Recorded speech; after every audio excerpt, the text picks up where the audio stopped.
Hey, what's up, everyone? My name is Courtney Black, and you are listening to MMH, the home of rock radio. And we have a very, very special guest here today. Do you want to go ahead and introduce yourself? Hey, my name is Paolo, and I play bass in Trivium. Amazing stuff. So, Paolo, talk to us about why the first two tracks to be released are the title track and Feast of Fire. Do you think that they set the pace for the rest of the album? In the Court of the Dragon and Feast of Fire were the first two singles chosen because we felt that they both represented what this album was going to be about. We like to definitely, if we can, lead with the title track. I think that's kind of been the thing we've done the last few records. But it really kind of comes down to the strength of the singles and what we're trying to get across. In the Court of the Dragon is just a bruiser, just brutal right out of the gate. We kind of show off everything we want to do on this record with that in terms of technicality, melody, heaviness. Feast of Fire was the sort of dark horse song of the recording. It kind of came out of nowhere, and the melodies, the groove, it's just something really big about it, not only just as a great single, but just the intensity of it and the groove, just as unlike anything we've really ever done. And so we thought it was important to show kind of a new side of the band on this record as well for the singles. Yeah, of course. No, that makes kind of perfect strategic sense, really. But actually, let's just talk about the album artwork for those that may not have seen it. Who is the artist? Could you tell us a bit about the artist and how did you kind of come across their work and what was it that was so special about their style that really kind of stood out for you guys? So for this record, this is our 10th record. We were making the music. We were like, this has to be an epic record. Like, this is album 10. We made it to 10 records. We need an album cover that lives up to the epicness that we're trying to create here musically.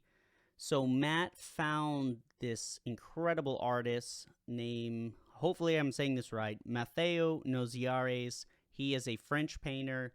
Found him on Instagram, hit him up and was like, hey man, would you like to paint a heavy metal record cover?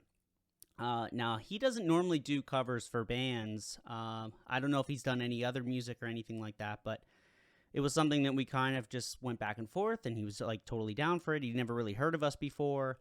So we sent him some music. We sent him the title of the record, and, we kind of gave him a couple ideas of like what we were after, but, we were just like blown away by his work, and we were like, you're the master at this.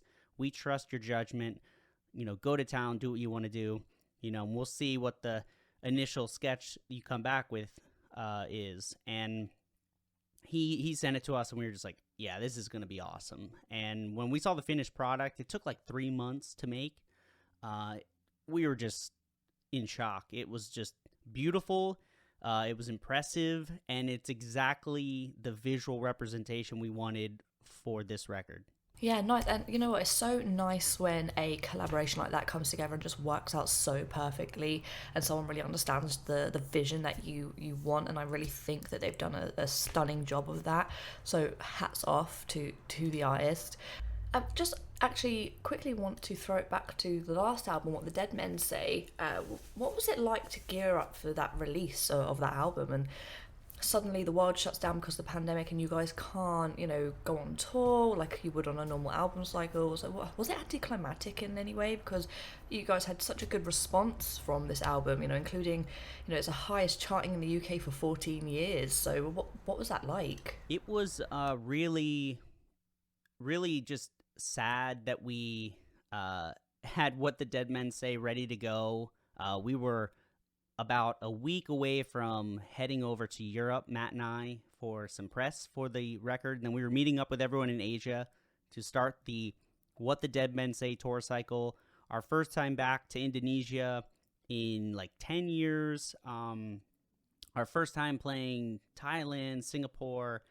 I think we were going to Japan. It was just lining up to be such a stellar cycle for the record. We couldn't wait for it. And then, I don't really need to say much about the last year and a half. I'm sure everyone has, plenty of bad memories and just a lot of down moments, across the board for everyone. But, for us, we were just really, really sad about it. We felt like disappointed, like we were letting people down, even though we knew it was the right thing to do.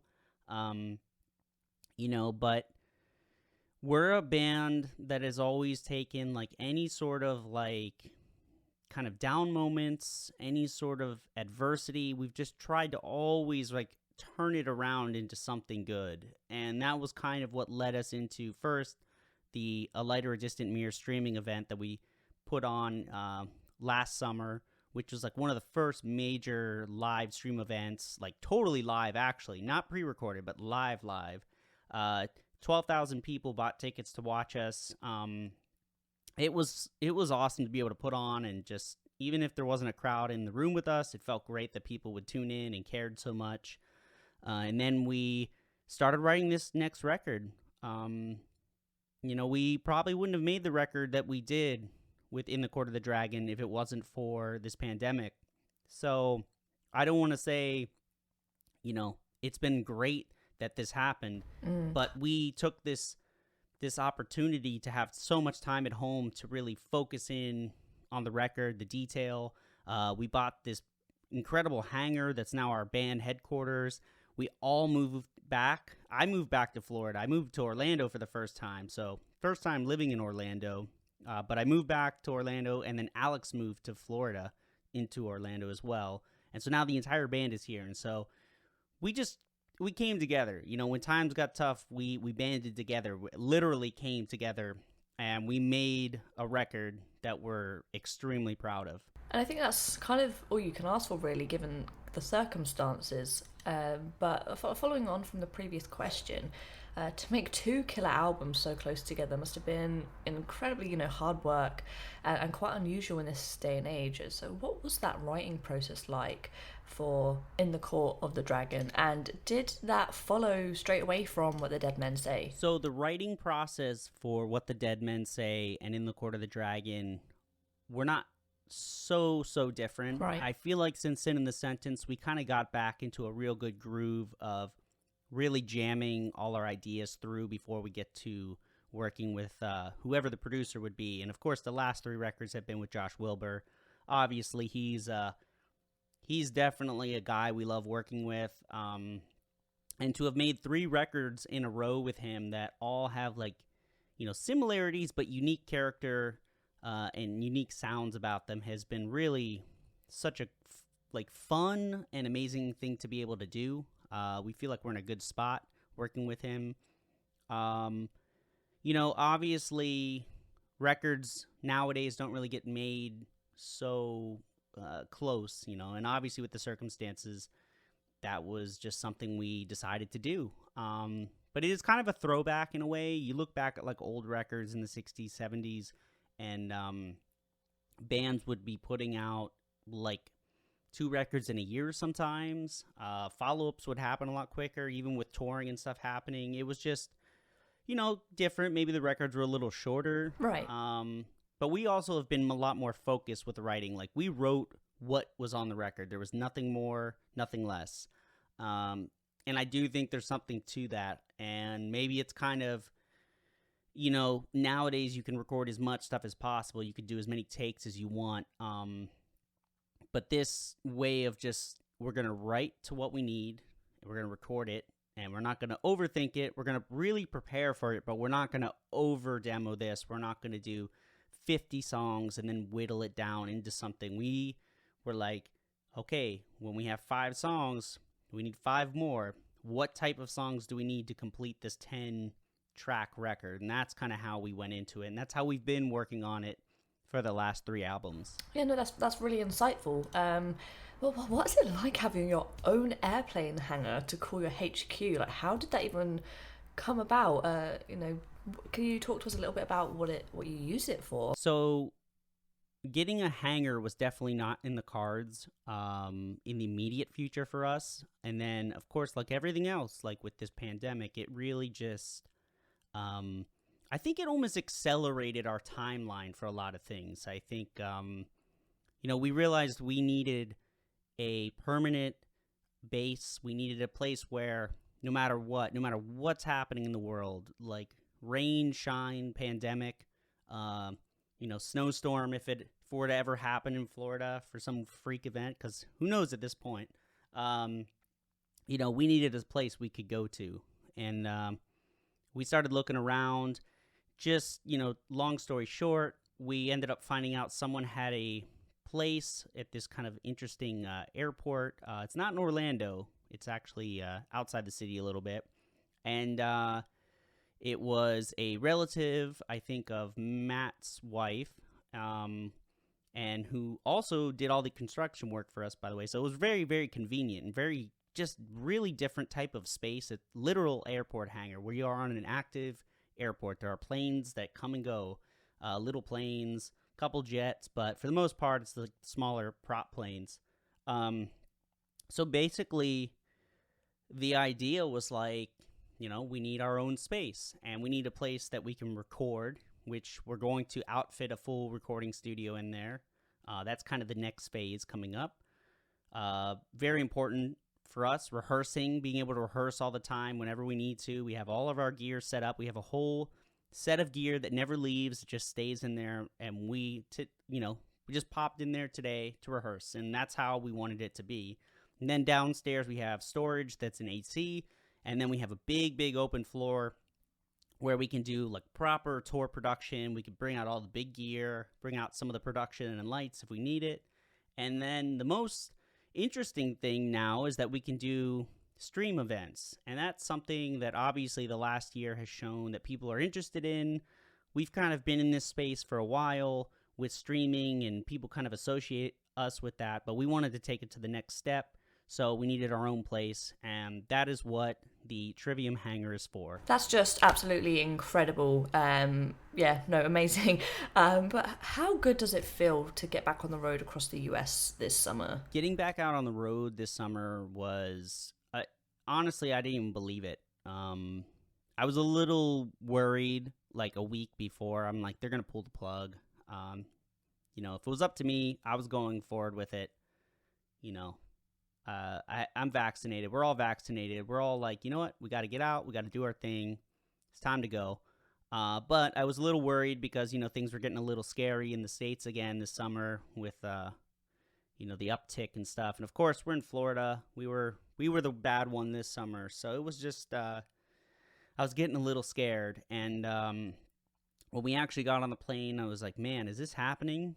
And then we went out to dinner that night, and I'm like, is this happening? Are we really doing this now? And then the next day, walking around backstage, seeing everyone, all our friends that we haven't seen in a long time, getting up there, sound checking, and just like, it felt so good. Even with empty seats, it just felt good. We were playing in front of like all the like local stage crew, and I was like, man, this feels good, man. Just even if this is it, if they pull the plug right now, it just felt good to get up and do this. Yeah. But that night was just unreal. It was like 5,000, 6,000, 7,000 people in Austin, Texas. It was unbelievable, and just set the tone for the rest of the tour. It was, huge. We were playing up to 10,000 people some nights, 11,000 people. Oh, wow. Every band was incredible. I mean, I don't really need to introduce them, but Megadeth, Lamb of God, Hatebreed, Us, it was phenomenal. And we made it through every single show except for the Canadian dates. We had some issues getting across there, but I'm just so proud we were able to do this whole tour. Our tour manager even got sick with COVID, so we had a bit of a scare, but the other 9 of us didn't get sick at all, even with him on the bus. So, I don't know if we just got very lucky or whatever happened or if everything worked as planned, but I mean, it was a crazy, crazy time, and it feels good to be home.